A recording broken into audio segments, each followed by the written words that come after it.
Билал Мухаммад бол одоогийн хагас дунд жингийн авраг. Сүүлийн 11 тулаанд ялагдаагүй амжилттай байгаас гадна маш олон элит тулаанчдыг ялж байсан ч тэр хамгийн дутуу үлддэг, хамгийн үзий ядагддаг тамирчин юм. Тэгвэл яагаад UFC-ийн фэнүүд магадгүй UFC өөрсдөө хүртэл Билалыг нүд үзүүлдэг вэ? Энэ асуултанд хариултыг та бүхэн өнөөдөр бичлэг мэдэх болно. Мөн өнөөдөр бичлэгээр түүний амьдрал болон холимог талааны карьер хэрхэн өнөөдрийн түвшинд хүрсэн талаар ярих юм аа. Ингээд бичлэгийг эхэлцгээе. Билал Мухаммад 1988 оны 7 дугаар сарын 9-ний өдөр Иллинойс мужийн Чикаго хотод Палестинаас цагаатсан гэр бүл төрсөн. Чикаго хотын өмнөд төсөд төссөн Билал бага наснаас арьсан үндэс ухааны улмаас олон бэрхшээлтэд тулгарч байсан тул тэдгээр бэрхшээлийг даван туулж өөрийгөө хамгаалж сурах хэрэгтэй болсон. Анх сасан бөгөөөр хичээлж ирсэнд дараа дунд сургуулийнхаа үед чөлөөт бөхөр хичээлэг болсон. Тухайн үед Билал PFL авраг болсон Льюис Тейлорын удирдлагын дор бэлтгэгдэж байв. Эхэндээ Билал их сургууль туйлын чиглэлээр суралцаж хуульч болох зорилготой байжээ. Гэвч их сургуулаа төгссөний дараа Билал MMA-д бүхнээ зориулж эхэлсэн юм. Амжилттай нэр хүндтэй болох баталгаа байгаа үед хүсэл тэмүүлэл мөрөөдөлтэй байв. UFC-ийн тайзнаа хөл тавихаас өмнө Билал Мухаммад Bellator Titan FC гэх холбоонд амжилттай тулдаж байсан юм. Тэр 9-0 рекордтой болохоос гадна Titan холбооны хагас дунд жингийн авраг болсон.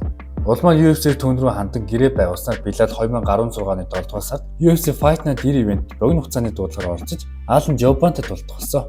Тэр тулаанд ялагдсан ч гүйцэтгэл сайтай тулдан Performance of the Night шагналыг хүртэж үзэгчдэд онцгой сэтгэлдлийг үлдээсэн юм. UFC тийсэн эхний 3 тулаанд Нико рекордтой болсныхаа дараа Билал Мухаммад өөрийгөө ховсож өөрчлөгдөх шаардлагатай гэдгийг ойлгосон. Тэргийж хэрэгжүүлж чадсан. Тэр Randy Brown, Jordan Mein, Team Mystery тулаанчтай ялж хүчтэй дарамт үзүүлдэг хэвтэй тулааных чадварыг тасалдгүй сайжруулж байгаа баталж харуулсан юм. Билалын тулааны арга барил нокаут найтахаас илүү тооронд өрсөлдөгчөө контролдож өрсөлдөгчөөс олон цохилтгийг тулааныг өөртөө ашигтай болгож тулддаг. Хамгийн сүүлд 2019 онд Jeff-нэд ялагдсныхаа дараа тэр дахиж ялагдаагүй юм а. Curtis Millender, Takashi Sato, Lamine Good, Diego Lima зэрэг тамирчдыг ялсан. Тэр чансааны 13-т бичигдэх болсон. Winner by unanimous decision, Bilal, remember the name, Muhammad. UFC 258 дээр Diego Limag ялсныхаа дараа Билал Мухаммад ердөө 1 сарын дараа богино дуудлага авч Леон Эдвардстай тулдсан юм. Энэ мөч түүний анхны оргил тулаан байсан ч энэ тулааны дараагаас үзэгч фэнүүд Билалаас нүүр буруулж гисэн гэж хэлж болно. Учир нь энэ тулааны 2 дугаар үед Леон Эдвардс Билалын нүд рүү аимшигтай хатгаснаас болж Билал үргэлжлүүлэн тулдаж чадхааргүй болсноор тулаан no contest шийдвэрээ өндөрлсөн юм. Билалыг тулааны үргэлжлүүлээгүй гэдгээс нь болж фэнүүд нь бухимдсан юм. Хэдий Билал дахин тулдъя гэж хүссэн ч тэр нь бүтээгүй. Учир нь Билал хүн нокаут хийх эсвэл тулаан дутуу гаргадаг тамирчин болохоор. Леон Эдвардстай тулдах хүртэл Билал UFC-д нийт 13 тулаан ихтэй ердөө 2хан тулаанд дутуу гаргасан. Тийм болохоор UFC болон фэнүүдэд чансааны 13-т байгаа тамирчин 3-т байгаа тамирчинтай дахиж тулдуулах сонирхол байгаагүй юм. Хэрвээ нокаут хийдэг, дутуу гаргадаг фэнүүдийн дуртай тулаанчаас л магадгүй Шона Мал шиг, Хамза Чимай шиг, Диего Лопес шиг чансааны 10-аас гадуур бичигдэж байхад топ 3 бичигддэг контенттэй үзэх байсан байна. Гэвч Билал тийм чадвар байглаас заяагаагүй учраас илүү хэцүү зам туулахаас өөр аргагүй төрсөн. Леон Эдвардстай тулдсныхаа дараа тэрээр жижигцүүгийн мэргэжилтэн болох Demi Maia-г ялсан. Дараа нь гайхалтай страйкер болох Wonderboy Thompson илүүрхсэн. Дараа нь өөрийг нь өмнө дуусгаж байсан Vicente Luque-г ялж хариуг авч чадсан юм а. Гэвч бүгдийн шүүгчдийн шийдвэрийг ялсан болохоор фэнүүдтэй хариуг татчих чадахгүй хിവэрэл байлаа.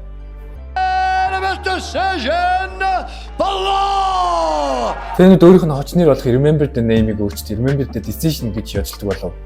This question for Bilal. You think you could win a street fight by decision? That's a great question. UFC 280 буюу Абу Дабид Билал Мухаммад ялагдаагүй амжилттай явж байсан Шон Брэдитэй тулдаж ялхаас гадна бүр 2 дугаар үед дутуу гаргасан юм. Brady on the ropes. Less than 20 seconds to go in the round. Oh, that'll do it. Undefeated. Энэ үзэгчдийн шоконд оруулахаас гадна Билалыг босоогоос тулж чадсан ч юу гэдгийг баталж харуулсан юм. Энэ ялалтын дараа Билал Мухаммад маш том эсрэг гаргаж UFC 288-д Гилберт Брунстэй тулдсан юм. Өөрөөс нь чансаа доор байгаа тулаанчтай Билал Мухаммад богино дуудлагаар тулдахаас гадна энэ тулаан Рамадан сар дууснаас ердөө 2 толооны дараа болсон юм. Ердөө 2 толооны дуудлагаар тулдсан ч Билал өрсөлдөгчөө 50-45, 49-46, 49-46 гэсэн нэгдсэн саналаар ялт байгуулсан юм.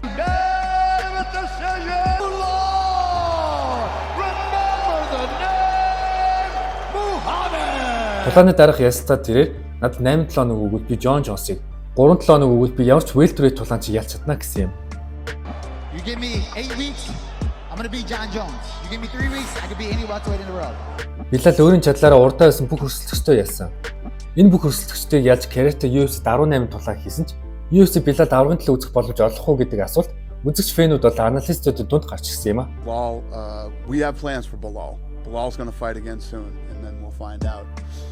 Мэдээж Билал Мухаммад аврагын төлөө үзэх бүрэн ихтэй тамирчин байсан ч UFC тэр боломжийг Colby Covington өгсөн. Дараа нь UFC 300-ийн оргил тулаанд UFC-ийн зүгээс хагас тунчингийн авраг Leon Edwards 3 өөр өрсөлдөгч санал болгосон юм. Гэвч энэ 3 өрсөлдөгчийн аль нь ч Билал биш байсан юм. Гэвч Билал бууж өглөө хүлээсэн эцэст Dana White UFC 304 дээр Leon Edwards-тай Манчестер тулдах боломж олгосон. The main event, Leon Edwards facing Bilal Muhammad. Leon is on a 13-fight unbeaten streak facing Bilal Muhammad, who is on a 10-fight unbeaten streak. Гэтэл Leon Edwards-ын догшин дээр тулдах гэж байгаа ч Билал энэ тулаад үнэхээр бэлдсэн байлаа. Яагаад гэвэл нэгт урт удаан хүлээсэн аврагын төлөх тулаанаа авсан. Хоёрт нь өмнө өдөр натгаж хайсан Leon Edwards-аас хариугаа авах сайхан боломж гарч ирсэн юм. Тулааны үед Билал Leon Edwards-ыг зүгээр дээрлэхсэн гэж хийж болно. 25 минутын тулаанд нийт 9 тейкдаун амжилттай болохоос гадна 12 минутын контрол таймтай тулдсанаар шинэ хагас тунчингийн авраг болжээ. And now, undisputed UFC welterweight. Ямар ч дэмжлэг байхгүй, ямар ч онцгой зүйл байхгүй, зүгээр л хичээл зүтгэл тэцвэр төвчээрийн үр дүнд тэр UFC-г авраг болсон юм. Тэгсэн ч хүмүүс хүндлэхгүй хэвээрэл байлаа. Авраг болсон ч фэнүүд түүний өөдөхтэй гэж нэрлсээл байсан юм. Хуурамч авраг, шийдвэрийн машин, салтаа үнэрлэгч гэх мэтээр үзэгч фэнүүдээс гадна UFC-гийн тамирчид хүртэл илүүрд оромжж байлаа.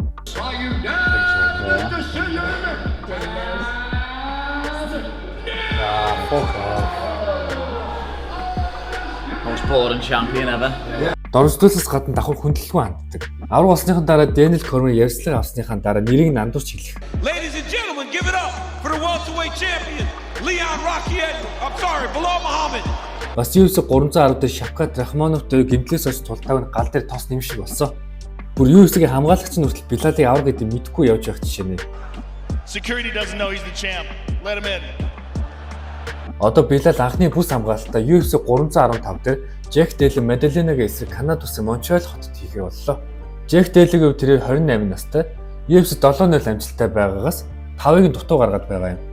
Сүүлд UFC 299 дээр Jack Della Maddalena Gilbert Burns-ыг 3 дугаар үед дуусгасан юм. Билал энэ тулаанд бүсээ амжилттай хамгаалж чадах болов? Та бүхэн комментс өөрсдөө таамаг үлдээгээрэй. Бичлэг маань энэ өрөө дуусч байна. Билал Мухаммадын хувьд гэж хэлэхэд тэр магадгүй хизээч компани нүүрсээр эсвэл алтан галуун болохгүй байх. Гэхдээ Билал тамирчны хувьд тэр хамгийн сахилах баттай. Хизээч тулаанаас зүгтаадгүй. Өөрөө өөртөө боломжийг бий болгож арга болсон тамирчин юм. Одоо 36 настай Билал Мухаммад хизээ нэг цагт бүсээ алдах. Гэхдээ UFC 315 дээр биш.